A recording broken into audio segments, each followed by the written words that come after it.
Hi guys, hey, wanted to do a quick video on some runnability issues with the Powerease R740D twin cylinder engine that is used on that I'm using. That's in these Chinese, different Chinese equipment. This is a skid steer, a CRT 23. I happen to have a trencher on it right now. But I have had nothing but fuel problems with this thing since I got it. And so I think I've got a solution now. I'm going to take the cover off here in a minute and show you what I've done. But I did add an electric fuel pump, a little bit down above the engine, 12-volt fuel pump.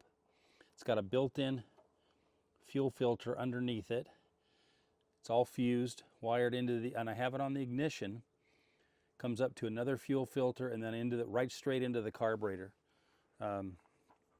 I removed the original vacuum fuel pump on these because it just seems to be weak. This thing was always starving for fuel. Anytime I'd lift anything, move anything, it would bog for a little bit and then go. And then I'd go about 15 minutes and it would run out of fuel, start surging, and then it would die. And next morning started up, it would run another 10-15 minutes and surge and die. So I just decided to go ahead and I knew I had either a bowl float problem in the carburetor was plugged up, or just was the vacuum fuel pump that this thing comes with was not enough.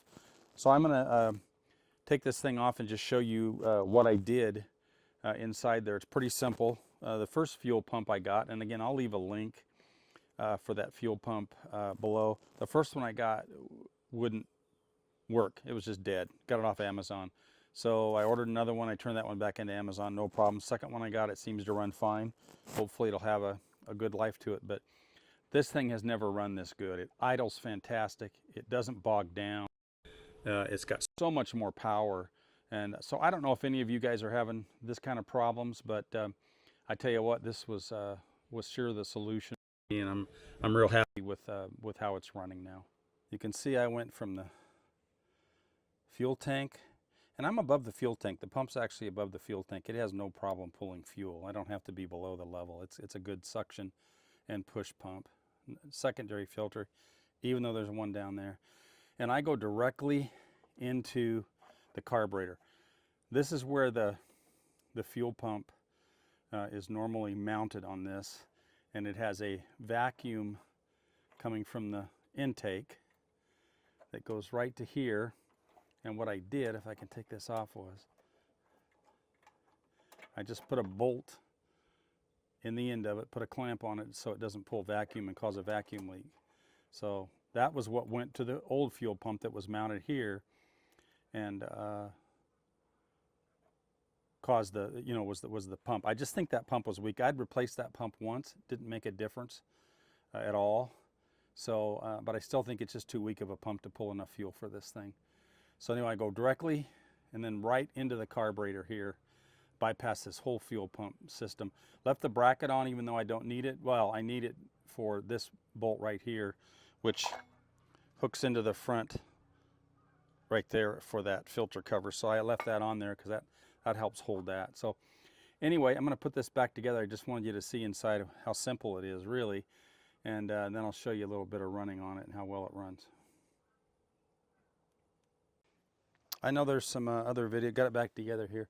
There's some other videos of people saying, well, don't hook it to the ignition because these have cheap ignitions and weak ignitions, and suggesting that you just put a switch on here separate. But you know, you could easily forget to turn that switch off and just let it run. I don't think that's a good idea. So I've gone ahead and hooked it to ignition. These have an emergency stop, which will kill that. So I think the right way to do it is to connect it right to your ignition switch.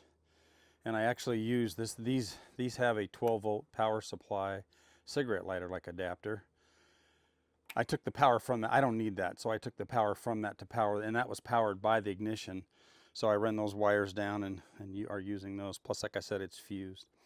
So I'll show you how this thing runs. Give it a little bit of power here. Turn the power on, give it a little choke.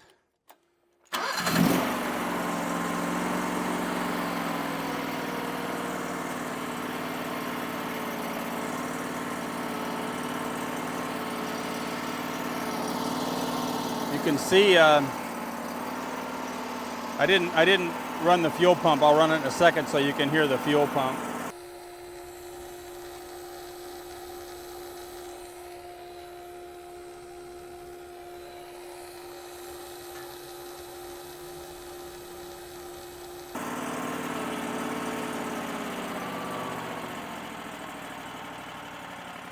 So this thing has never idled that slow and that easy. It would never idle. It would just pop and shut off, and I don't know why low fuel causes it not to idle, but man, it just purrs right now. It idles so nice. And like I said, it has so much more power, and it doesn't bog.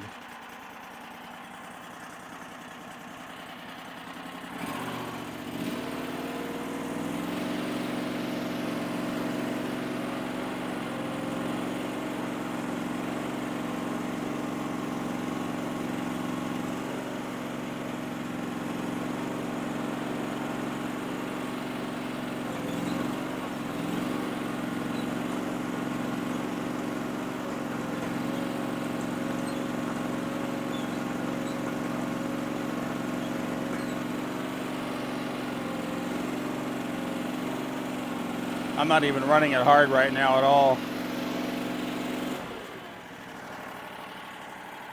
Anyway, real happy with what that did. Hopefully this will help you. Hopefully this will help anybody out that's having these same fuel problems. Let me know. You got any questions? Please feel free to give them, and I'll see if I can help. Thanks. Bye.